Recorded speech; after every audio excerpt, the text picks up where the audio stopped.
Yes, it could be low incidence as well because it's the whole spectrum and we're on the high side. What about CBA?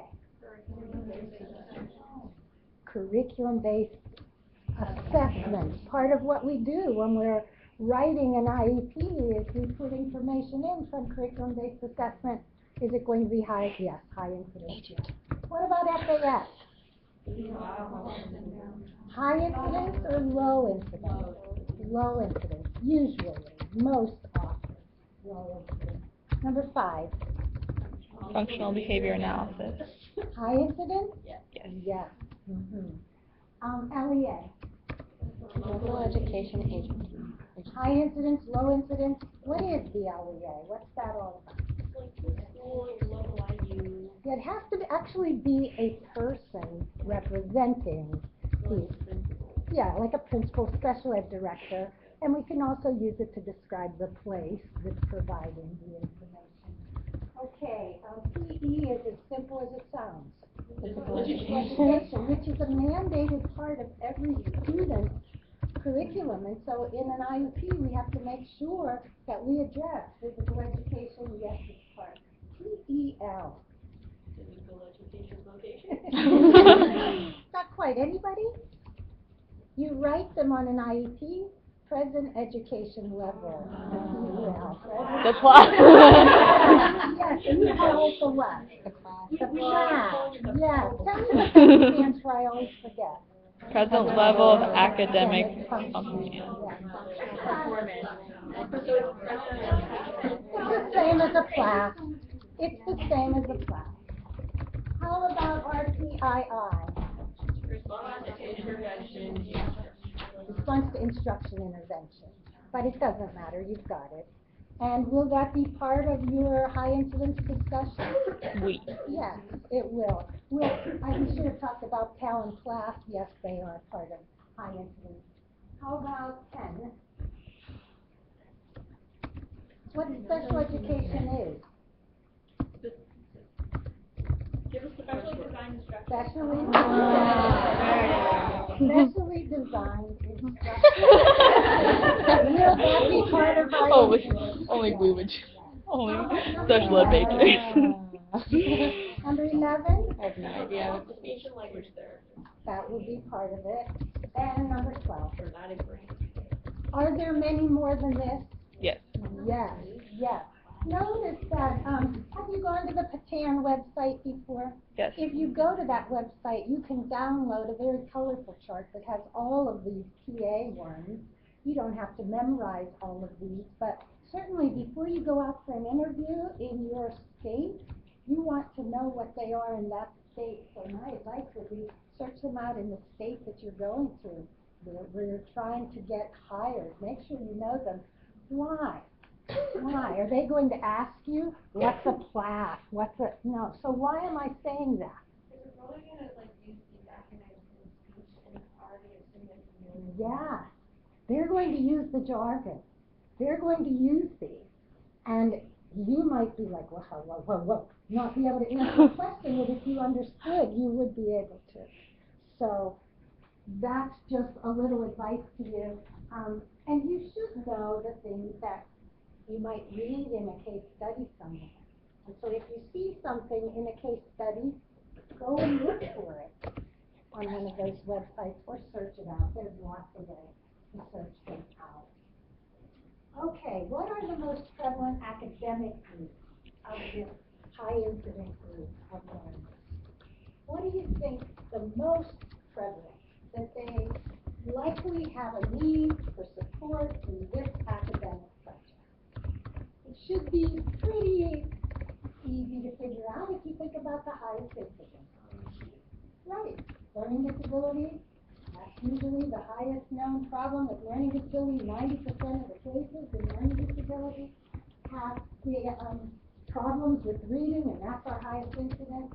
So what do you suppose else? What are the other high incidence academic needs that kids have besides reading? Writing, written language, what else? Math. Math, and one other area. Science. Well, it's related. Support. They need support in all of their content subjects, whether it's science, social studies, need help, whatever it is they're studying, they don't have the study skills. They need the support. And sometimes that's related to their problems with reading, etc. So those are the highest academic areas of instruction that the kids have needs to. What about some other common needs that they might have problems with? What are some other problems that are common, likely that the teacher has to help these kids with? Social skills, absolutely. Finding friends, being with friends, fitting in, and sometimes it's working with the rest of the class to build that community. Others besides social? Speech? Speech, I mean, that's really not one that I listed. It's a related service. And I'm glad you brought it up because many students under all those disability areas have a speech and language need. So behavior maybe, absolutely. And another one I wanted to say first letter. Organization skills. Study skills, organization, very much so. Any other you can think of? Somewhat related? Paying attention? Attention, I guess I'd put that under study skills. And what about emotional needs? But look, there's organization, I said. These are some other common areas, and I didn't even remember that I had communication with social speech. And so these are your typical areas that you have to have skills and strategies for. Those academics and these areas are what the highest risk kids are going to be for. If you were working with low incidence kids, what else might be thrown in? Self-care. Self-care, transition, like said earlier, functional is self-care. So, and then of course a lot lower in terms of their functioning and those academics. And those that you mentioned would take precedence over these other areas. Any questions on what we discussed there? Strength. Remember when you went way back through exceptional learners, the first things that you were asked on your case study, list the strengths. Why? Why did we have everybody? Remember, those are for regular ed people too, because people usually miss them. People usually miss the strengths, and you have to develop those eyes of the Lord that let you see the strengths rather than the limitations. Talk a little bit about strengths that you see in some of the students that you've worked with that maybe other people might have missed because of their needs. Can you think of any real cases like that? Talk to the person around you. Bring back some times when you've seen a kid, observed a student, worked with a student, where people were just looking at their weaknesses, but you saw strength. Do you have any of those? Talk about it. I really don't. All of the people I've worked, like all the teachers I've worked with, have always been really good about working on what they're good at. Yeah, I can't think of like a specific example, but my first thought was just when there are behavior problems, missing that maybe the kid is just bored because he's really actually smart and I don't know, knows a lot about this subject, or because maybe a kid has really poor social skills, but he or she like doesn't want to like raise their hand in class because they don't know what to say. I don't know. There could be like that stand on class that they're really. Let's give a few so that your peers can have hear them. Sarah, what would you? I was talking about how oftentimes a lot of the kids that we work with, I didn't have really great memory, like they can memorize their schedule for the day or like whatever, maybe there's about like a whole encyclopedia about bugs. But sometimes we miss it because their behavior needs us being positive. Absolutely. Maybe because they're not flexible, but they really do have great. Yeah, and I think especially I see that with kids on the autism spectrum as well. The other Sarah, what's one that you were talking about? There's a young girl who kind of academics and some physical problems too. And she had big personality for life, and she loved life, and she made it you, she knew, and she came right out and I talked to her. I hope people saw it. Yeah. And the other Sarah. And you were talking about, what were you talking about? She got into what you folks were Yeah, talking about. I can't remember. I don't remember either, but I thought it was good. Yeah. How they were really good friends, almost not like almost always, even if they had social problems, that they always were willing to try and like couldn't see the things that like they try to didn't see be their weaknesses. They were just oh, okay. the So best they friends had that they it. could possibly be. They tried to be a good friend, even though they had some barriers to that. Anybody else wants to share something else? I had a little girl last semester. I think she was only 7 or 8. She had Down syndrome, and she did have very bad behavior. She was incredibly, really rough. A lot of times that was because we were asking her to do things like pay attention or have her have good times. And I was like, she can't do that. Like, you have to give her frame rate. But she could also be so sweet at the same time. But we were always so focused on the fact that she had such bad behavior. We never focused on those times when she was being really sweet or having great behavior. And a lot of times when we talk about high influence kids, we're so focused on those needs of their academics or on their bad behavior, and we really don't see those good behaviors. You know, speaking of Down syndrome, I know that not for high influence having even left here. And when he's good, he is really, really good. So when he's frustrated, he's really, you know, and we have to not let that horrid define the kid. So often it does. So just to remind you, look for those strengths, continue to look for those strengths, and don't be blinded by the weaknesses. Why are they important, and how do we discover them? And we're their teachers. Why are they important to all these folks, the family, the students, the peers, the regular teacher, and how do we figure out what their strengths are? How do we discover their strengths? So, Talking to a family or babysitter, someone who knows who they are. Especially outside of academia. You know, find out what's going on and what are they good at. And just observing them and taking time to be with them. And okay, so they're bad, but what do they like? And when aren't they? And okay, they're struggling in reading, but what do they like to demonstrate their knowledge by? And what do they help people with? It's so important that we help everybody in that kid's life see the strengths.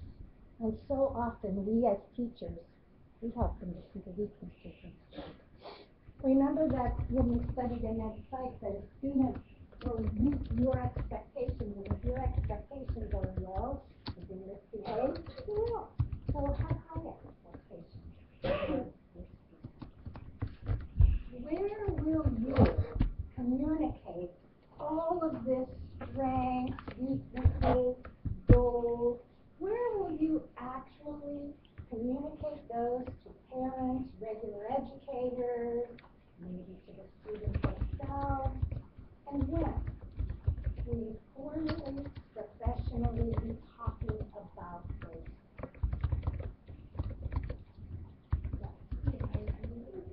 An IEP. As part of what? What part of the IEP will they become? The class or the CAS? Right, the present ed level. Because when we come forth with an IEP and we put down the present ed level, we talk about all of these things. And that, notice, strengths are supposed to be part of that. And these are what we must address.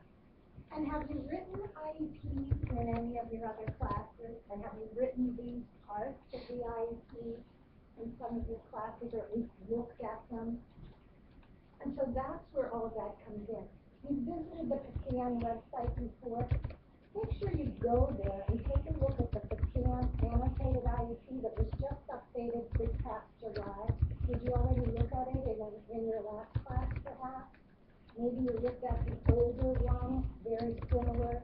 But take a look at those present ed level So I think that it's like 30 pages long. Just look at that section to remind you. Just to clarify on terminology, is it now the PEL and used to be the PLAS, or is It's it? interchangeable. It's interchangeable. And actually becomes probably on when you learned about it and what they use. In TA, they use PAL a lot, but I've also been hearing that. Okay. Okay? So, We were so proud of finally learning what that stood for. well, you can use it. You can use it interchangeably, and I know what you mean. It's fun. It's fun. Okay? But do take a look at that. At the and also just to tell you, you know, the state has this habit of changing on you. It's like, oh, last year we did a NORA, and now we have to do a NORA. Oh, it's the same as a NORA. So you get used to that happening in the lives of special education. But make sure you take a look at that. All right? Okay. Are you familiar with those assessment terms? I'm thinking you've studied those terms in other classes and you're familiar with what they mean and maybe examples. And those are the kind of things that would be written in present ed levels. They give you that information as well. So that shouldn't be brand new information to you. If there's something on there that you don't know, you should look it up and find out what we're talking about. But are those some headshake, something, yes, I've read about those, I know about those. So something that you will be writing when you write your case studies, you'll be including some of that terminology in it as well. Okay?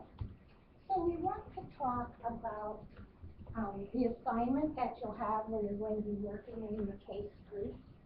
And the next time we get together, you're going to be having that period of time to work in your case groups and your case studies, and then be able to present them.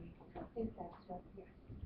Okay, so this is what you're going to be doing.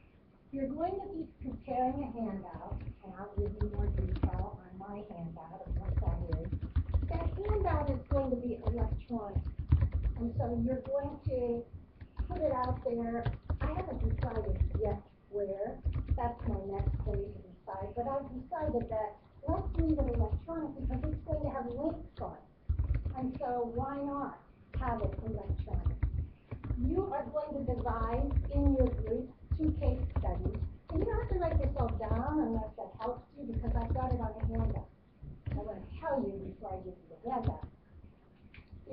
Next time we have class, you should come in with some ideas for your group of what your case may be. I'll have some text materials here, and then we'll put them on reserve. On January 30th and the day that follows, our class that follows, on the 2nd, you're going to present your cases. And so you'll have a team of students, 4 or 5 students, you in your group of that, and you'll have to divide it. So one person will present half the case, the other half. You're presenting it to us as if you're at an IEP meeting, and you're telling us the present ed level of that student. You won't be able to tell us all of that. You'll just be able to tell us what you think is most important. The order, we'll put them in order of prevalence. So if you're on the LD, speech and language, other health impaired, you'll present on day 1. Okay? And the rest of the class will have a lesson plan, but they will modify for that student on the spot. And then we'll correct those, and we'll talk about those. So, more detail. Let me give you the handout.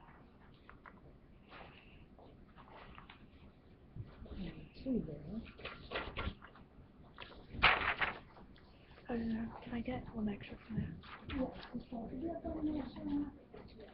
Thank you. Thank you. So don't look at the rubric side, look at the other side.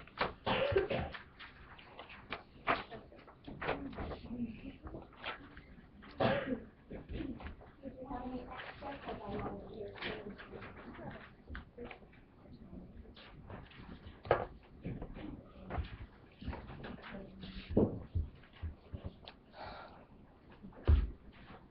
Notice that everybody's work is due on January the 30th.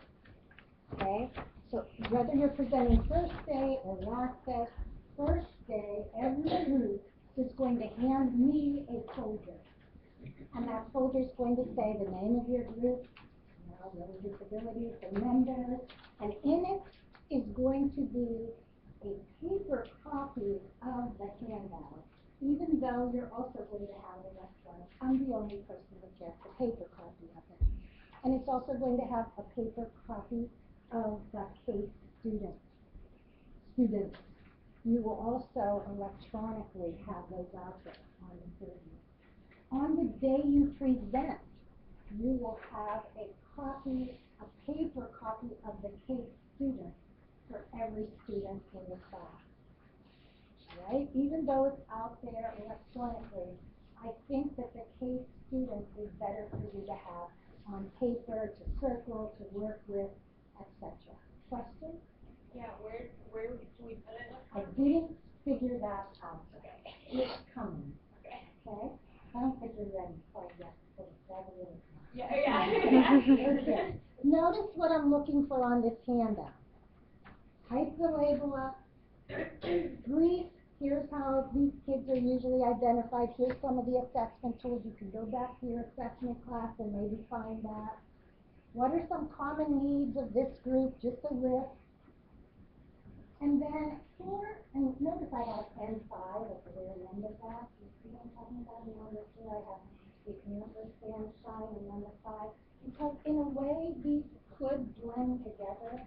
But I want you to think about what you've learned and what you haven't learned that you find when you're out there researching.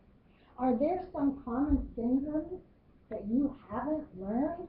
If you haven't learned, then probably your classmates haven't either. Is there any vocabulary or common terminology? You might find a lot, you might not find much. But if you find something, list it and give us a link to it, or a little brief intro of what it is. I don't want you to rewrite what you've already learned in there. Okay? And then number 5, give us some resources of where we could go to learn more about that disability. Question, Shelby. Do you want us to list this as it is or do it in a paragraph? No, I want it as it is. Okay. Broken down in that way, as it is. Okay? And then number 6, of course, okay?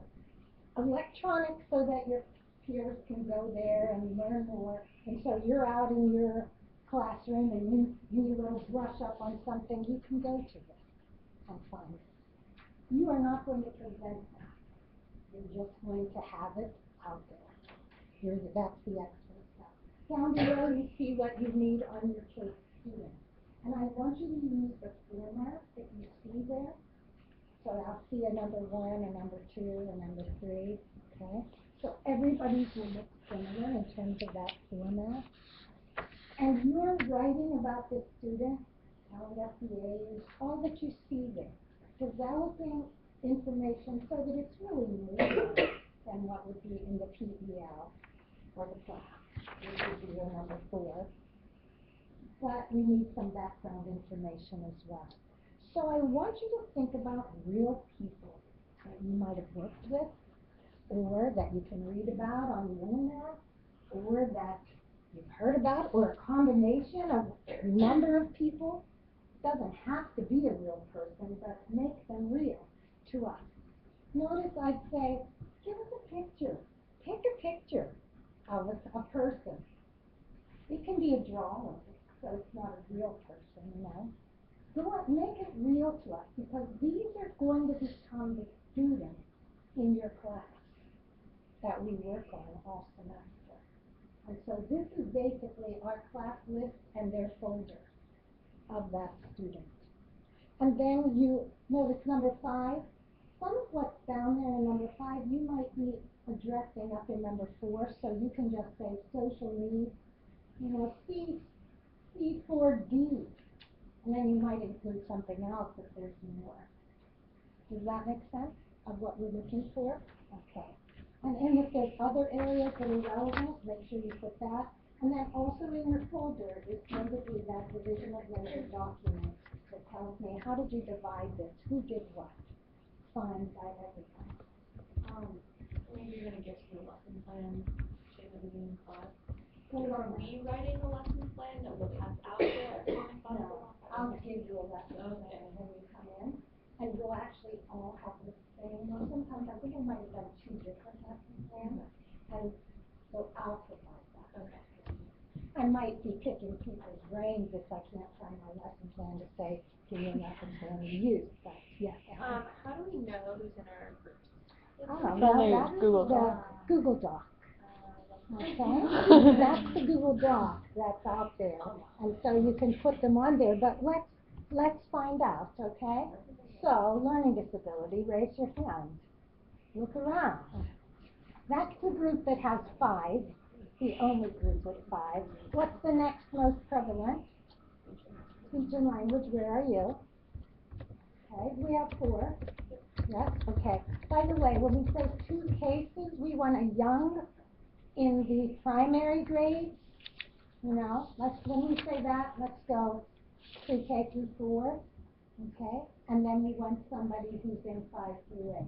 You can pick, so 2 case studies, all right? So we've done LD, speech and language, what else? What's next?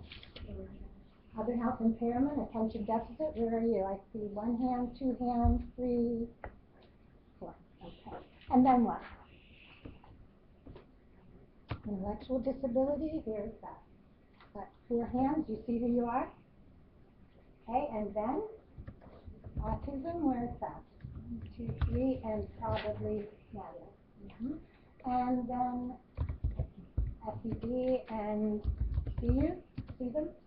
Okay, you got them all? So that's to answer your question. All right, on the back, make sure you pay attention to the rubric, because this tells you, breaks it down, how the question is given, etc. Remember to make sure that you give me your work in an organized folder. Don't give it to me at 4 o'clock in the afternoon after. Give it to me on that day in class, ready to go. All right? Questions about the assignment? Okay, the time that is left, I have and you know, you may be very familiar already with this. If you said you've done a lot of IEPs, etc. But this is an example of the plaque, or if you will, the PAL, from a real life student. I don't want you to take it out of here, but because it's a real life student, I'm not allowed to have you take it out of here and then write it out. But I thought that it might be a benefit for you to skim through that, take a look at it, see if it makes sense to you. So you can do that and make sure that I get it back from you before you leave. So if you just want to skim through it, get an idea, see if it makes sense.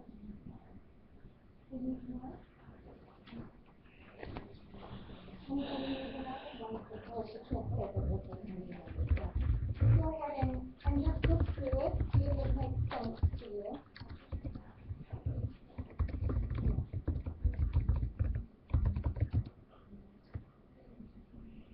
Yes. Not all other outcomes things, just the years. Yes. Very good. Very good. Okay. And you know, you can talk it over with the person next to you, like, does this make sense? Are you listening?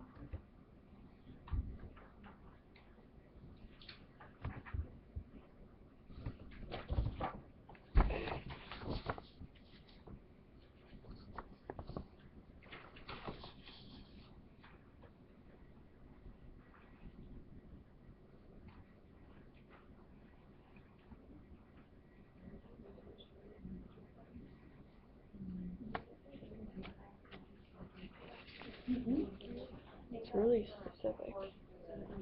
Yes, you should be pretty extra. Yes, let me have your attention, because I skimmed over this pretty quickly, and that's a great question.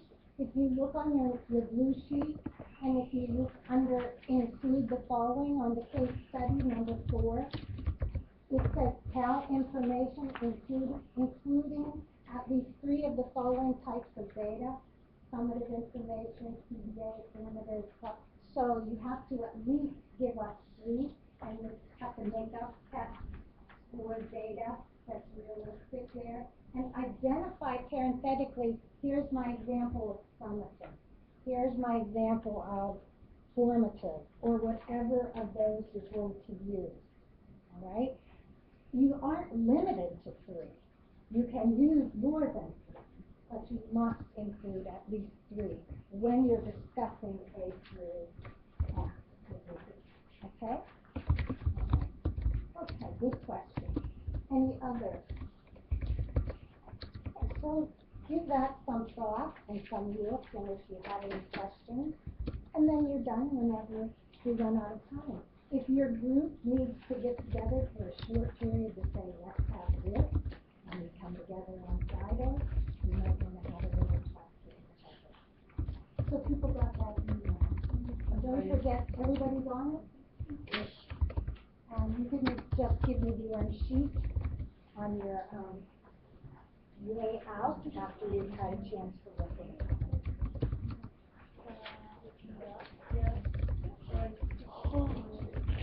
And just to clarify, you said that we don't have to make the lesson plans, correct? You do not need to make lesson plans.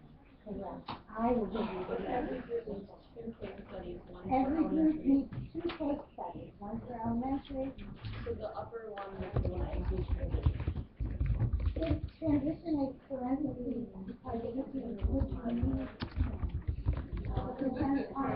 yeah, and so it depends on the age and the use. If we got a 14-year-old, and you would have to know the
We're making a file open. Oh, okay, I'm sorry, I didn't see that.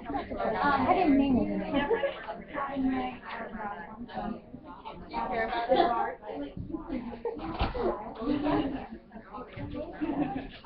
Okay, bye.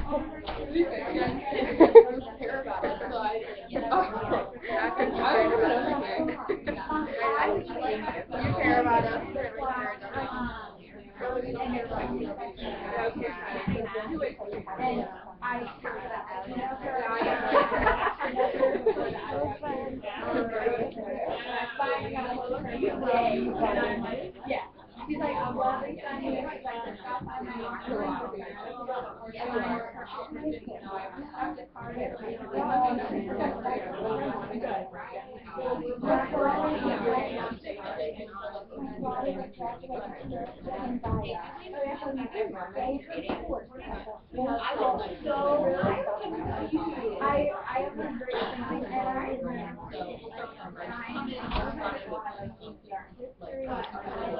thing, and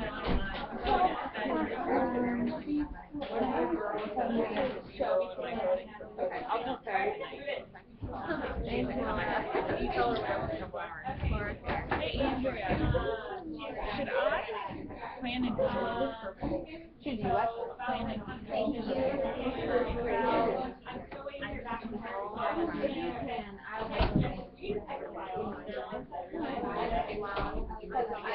We're still not sure. Adelie's gonna go driving.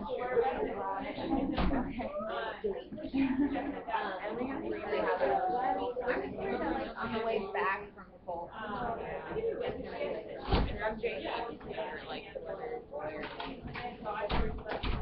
Are you there?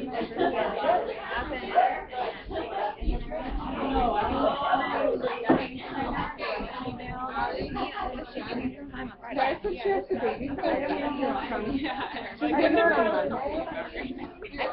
I just saw you two go. I was like, oh, maybe I better not leave. Alright, cool.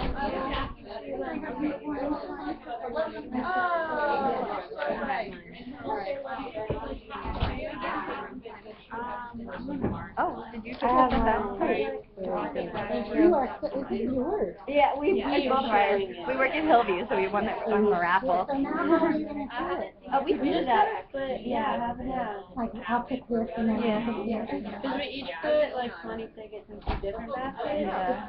We said that we would share whichever one we got. So what would you have? What should I talk Some about? other thing. The gift card basket had like. Yeah, that's the other one. You just got to. Oh yeah. Yeah, one that had a bunch of Yeah. Although most of them had alcohol in them, so we weren't able to. Yeah. What was it for? It was for all the staff in Hillview. I think it was like a memory card. What were they using money? Yeah. What is this for? Was it for Christmas gift? They're like student council things that they have like going on.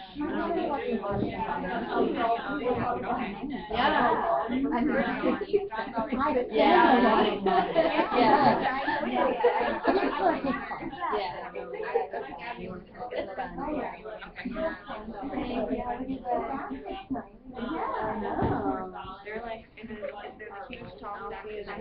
Hopefully. Anybody have any orange ones?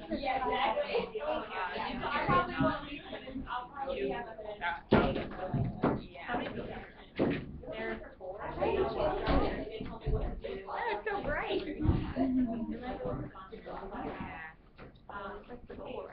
Yeah.